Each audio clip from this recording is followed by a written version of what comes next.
Media Bharat न्यूजमध्ये आपलं स्वागत। मी राज असरोडकर।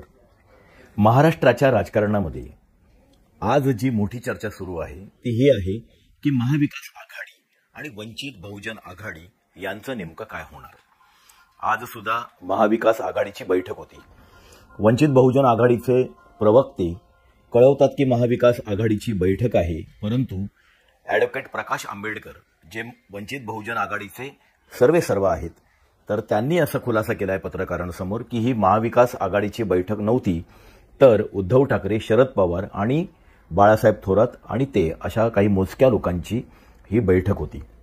एकंदरीत वंचित बहुजन आघाडीचे प्रवक्ते आणि स्वतः प्रकाश आंबेडकर यांच्याकडून ज्या पद्धतीची वक्तव्ये येत आहेत त्यावरून एक गोष्ट स्पष्ट होते की अजूनही महाविकास आघाडीतील नेते वंचित बहुजन आघाडीला मनापासून स्वीकारायला तयार नाही आहेत। दोन आपल्याला शक्यता इथे दिसत आहेत। एकतर वंचित बहुजन आघाडी ही महाविकास आघाडीमधला एक घटक पक्ष असेल किंवा वंचित बहुजन आघाडी आणि शिवसेना यांची युती असेल। महाविकास आघाडीतील ज्या जागा शिवसेनेच्या वाट्याला येतील त्यातल्याच काही वंचित बहुजन आघाडीला दिल्या जातील, अशा दोन शक्यता या ठिकाणी आपल्याला दिसत आहेत। प्रकाश आंबेडकर यांचं असं म्हणणं आहे की महाविकास आघाडीतला तिढा अजून सुटलेला नाहीये जागांचा। त्यांच्या अंतर्गत एकंदरीत 15 जागांवरती वाद सुरू आहेत। शिवसेना आणि काँग्रेस यांच्यामध्ये 10 जागांवर वाद आहेत, तर शिवसेना आणि राष्ट्रवादी यांच्यामध्ये 5 जागांवर वाद आहेत, अशी माहिती स्वतः प्रकाश आंबेडकर यांनी त्यांना जी माहिती महाविकास आघाडीतील नेत्यांकडून मिळते त्याच्या हवाल्याने दिलेली आहे। आज पुन्हा नव्याने काही प्रश्न उपस्थित झालेले आहेत। ते हे झालेले आहेत की वंचित आघाडीचं असं म्हणणं आहे की मनोज जरांगे यांच्या उमेदवारीबाबतचा प्रस्ताव होता, त्यावर महाविकास आघाडीतील लोक काही बोलायला तयार नाहीयेत।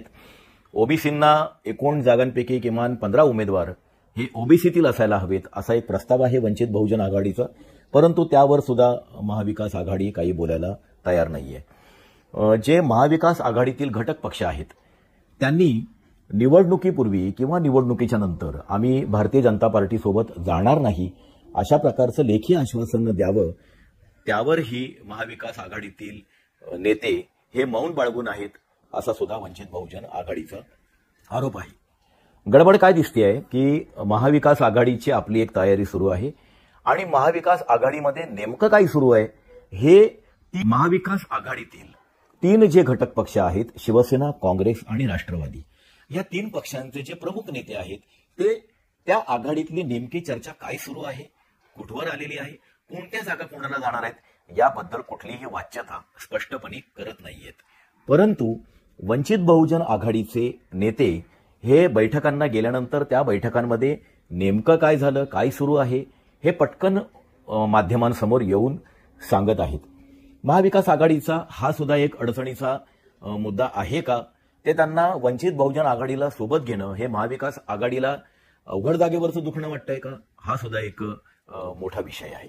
असं झालंय असं की वंचित बहुजन आघाडीने गेल्या लोकसभा आणि विधानसभा निवडणुकीमध्ये चांगला परफॉर्मन्स त्यावेळेला दिलेला होता, परंतु आपण एक लक्षात घेतलं पाहिजे की एक वेगळ्या प्रकारचं वातावरण तेव्हा वंचित बहुजन आघाडीने निर्माण केलेलं होतं आणि ते वातावरण निर्माण करत असताना जी संसाधनं वापरली गेली वंचित बहुजन आघाडीकडून त्याच्यावरती सुद्धा वंचित बहुजन आघाडीवरती टीका करणारे पत्रकार आणि इतर राजकीय पक्षांचे लोक, कार्यकर्ते हे एक संशयाचं बोट तिथे निर्माण करत आहेत की इतकी संसाधनं आणि इतका पैसा हे वंचित बहुजन आघाडीकडे कुठून आले, भारतीय जनता पार्टीने हे पाठबळ दिलेलं आहे का, असं एक प्रचार करून वंचित बहुजन आघाडीला लक्ष सुद्धा करण्याचा प्रयत्न यापूर्वी झालेला आहे आणि आता तो पुन्हा महाविकास आघाडीकडून सुरू आहे।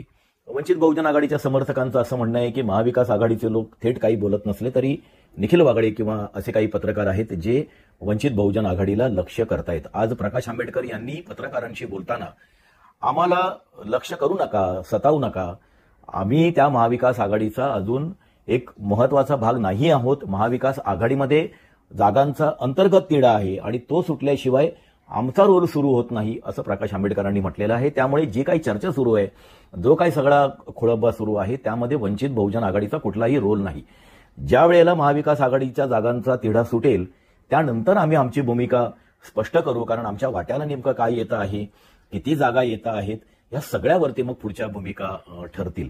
आत्ताची ताजी बातमी पुन्हा अशी आहे की प्रकाश आंबेडकरांनी महाविकास आघाडीच्या बैठकीमध्ये हे सुद्धा अनौपचारिकपणे सांगितलेलं आहे की हवं तर मी अकोल्याची जागा सुद्धा सोडायला तयार आहे, परंतु भारतीय जनता पार्टीला हरवण्यासाठी नेमका तुमच्याकडे काय प्लॅन आहे आणि त्याच्यामध्ये आमची जागा काय असणार आहे, आमची भूमिका काय असणार आहे, याबद्दल लवकरात लवकर स्पष्टता होणं हे गरजेचं आहे.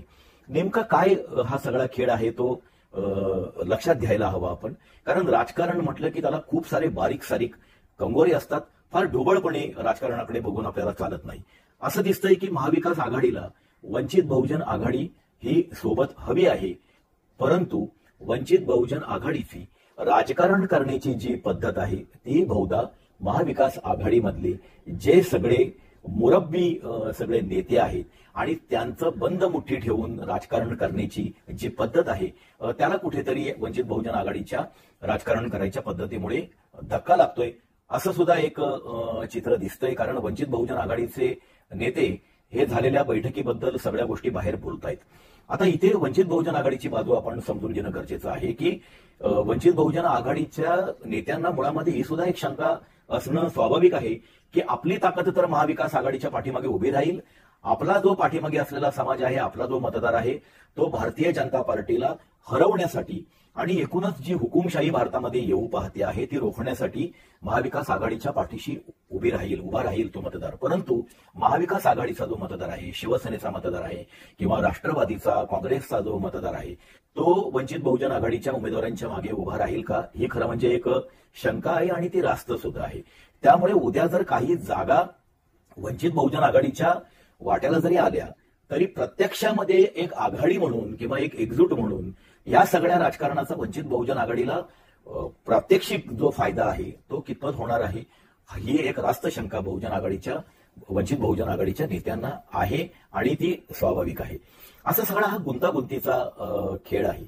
एका बाजूला प्रकाश आंबेडकर यांचं राजकारण हे खूप बेभरोशाचं असल्याचा सुद्धा आरोप केला जातो, परंतु दुसऱ्या बाजूला प्रकाश आंबेडकर वेगवेगळ्या बैठकांमध्ये आणि ज्या जाहीर सभा होत आहेत, अलीकडे राष्ट्रसेवा दलाच्या एका कार्यक्रमाला ते होते, सगळ्या गोष्टी ज्या बोलल्या जात आहेत, जसं भारतीय जनता पार्टीला विरोध करताना जे विरोधाचं राजकारण आहे ते एका कुटुंबाच्या भोवती केंद्रित राहणार आहे का, घुटमाळणार आहे का, असा प्रश्न त्यांनी उपस्थित केलेला आहे. तो नक्कीच गांधी कुटुंबाला उद्देशून होता. दुसरी गोष्ट की प्रकाश आंबेडकर वारंवार एक मुद्दा उपस्थित करतायत की जेव्हा आपण एकंदरीतच राजकीय बदलाचं बोलत आहोत तर डॉक्टर बाबासाहेब आंबेडकरांनी सांगितलेली जी लोकशाही आहे ती फक्त राजकीय बदलाबद्दल बोलत नाही, तर ती सांस्कृतिक आणि सामाजिक एकूणच समाजाच्या जो सर्वांगीण बदल आहे तर त्याच्याबद्दल बोलते. आणि त्याच्यातला एक महत्वाचा भाग धर्मचिकित्सा हा सुद्धा आहे. प्रकाश आंबेडकर वारंवार धर्मचिकित्सेच्या मुद्द्यावरती बोलतायत. हा मुद्दा महाविकास आघाडीला राजकारण म्हणून अडचणीचा ठरणार आहे का, ठरतो आहे का? प्रकाश आंबेडकर मंचावरती असणं हे महाविकास आघाडीला त्यामुळे अडचणीचं वाटतंय का? म्हणजे हे सहन होत नाही आणि सांगता येत नाही. किंवा धरलं तर चालतं आणि सोडलं तर पळतं, अशी महाविकास आघाडीची अवस्था बद्दल झाली आहे का? एका बाजूला गरज आहे, दुसऱ्या बाजूला दुखणं झालेलं आहे. अशा कोडीमध्ये महाविकास आघाडी सुद्धा सापडलेली दिसते.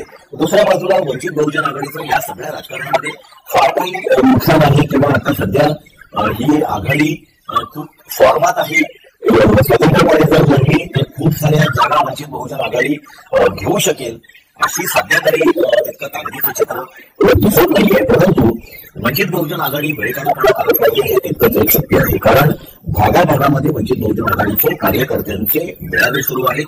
पक्ष जो आहे तो संघटनात्मक पातळीवरती वाढावा यासाठी फार गांभीर्याने वंचित बहुजन आघाडीचं काम सुरू आहे हे तितकंच तथ्य आहे. अकोल्याच्या जागेवरती वंचित बहुजन आघाडीने गेल्या काही महिन्यांपासूनच फार मायक्रो लेव्हलवर जाऊन काम सुरू केलेलं आहे आणि ती जागा आपल्याला भागू शकते. आणि एक प्रकाश आंबेडकर जरी लोकसभेमध्ये तिथे पोहोचले तरी खूप काही आपल्याला साधता येऊ शकतं. हे वंचित बहुजन आघाडीचा कदाचित प्रयास असावा. त्यामुळे उद्या ही महाविकास आघाडी आणि वंचित बहुजन आघाडीचं अकोल्याच्या जागेवर निश्चितच प्रकाश आंबेडकरांना आणि वंचित बहुजन आघाडीला त्याचा फायदा होणार आहे. मध्यंतरी 27 जागांची मागणी वंचित बहुजन आघाडीने केली असं एक बाहेर चर्चा सुरू झाली होती.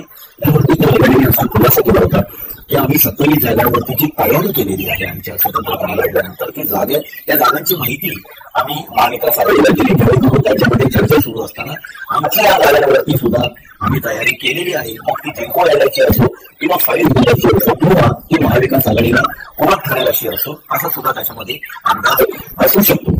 जर संशयच घ्यायचा म्हटला तर तो महाविकास आघाडीवरती सुद्धा घेतला जाऊ शकतो. कारण महाविकास आघाडीमधले अनेक दिग्गज नेते हे सध्या भारतीय जनता पार्टीकडे गेलेले आहेत. निवडणुका येता येता अजून कोण उडी मारेल आणि पडून जातील याचा भरोसा राहिलेला नाही. त्यामुळे एखादा नेता हा महाविकास आघाडीमध्ये आहे म्हणून तो पुरोगामी आहे आणि म्हणून तो भाजपमध्ये आहे असं ठामपणे सांगता येईल असं काही सध्या परिस्थिती महाविकास आघाडीच्या बाबतीत सुद्धा नाही आहे. एका बाजूला भारतीय जनता पार्टीला हिंदुत्ववादी पक्ष म्हणून जेव्हा लक्ष केलं जातं तेव्हा शिवसेना हा पक्ष सुद्धा हिंदुत्वाच्या मुद्दा सुद्धा शिवसेनेने अजून तितकासा सोडलेला नाहीये. आणि त्यामुळे दुसऱ्या बाजूला महाविकास आघाडीतले काँग्रेस आणि राष्ट्रवादीमधले जे नेता मंडळी आहेत ते रामवादी अशा मुद्दा असतो किंवा आर्टिकल 370 मुद्दे असतो अशा अनेक मुद्द्यांवरती बोलायला तयार नाहीये स्पष्टपणे. आणि त्यामुळे भारतीय जनता पार्टीवरती ज्या पद्धतीचा एक अफेट खाल्ला व्हायला पाहिजे तो महाविकास आघाडीकडून सुद्धा फारसं होताना दिसत नाहीये. हुकुमशाहीचा मुद्दा तितकंच चालेल आणि वेगळा मुद्दा आहे. आणि त्यामुळे वंचित बहुजन आघाडी काय आणि महाविकास आघाडी काय, सध्याच्या काळामध्ये ही त्यांनी एकत्र येणं ही दोघांची गरज आहे. उद्या भारतीय जनता पार्टीतल्या एखाद्या उमेदवारी नाकारलेल्या व्यक्तीला सुद्धा महाविकास आघाडीकडून किंवा इंडिया आघाडीकडून उमेदवारी मिळू शकते. अशा वेळेला आंबेडकरी विचारांशी बांधिलकी सांगणाऱ्या वंचित बहुजन आघाडीला अगदी खुल्या दिलाने सोबत घेणं अशी भूमिका, अशी एक दिलदार भूमिका महाविकास आघाडीने सुद्धा बाळगली पाहिजे. किंवा वंचित बहुजन आघाडीने सुद्धा घाई गडबडीचं राजकारण न करता थोडासा संयम ठेवून, धीर ठेवून, वाट बघत, योग्य वेळेची वाट बघत आपले निर्णय घेणं, पुढची पावलं टाकणं आणि प्रतिक्रिया देणं हे गरजेचं आहे. हे दोन्हीकडच्या बाजूंची गरज आहे. येणाऱ्या काळामध्ये नेमकं काय होणार आहे दिसतंय तर खरं असं की महाविकास आघाडी आणि वंचित बहुजन आघाडी हे सरते शेवटी एकत्र येतील अशा प्रकारचं चित्र आहे. एकत्र आल्यानंतर पुढे काय घडतं हे बघणं मात्र मोठं रंजक ठरणार आहे.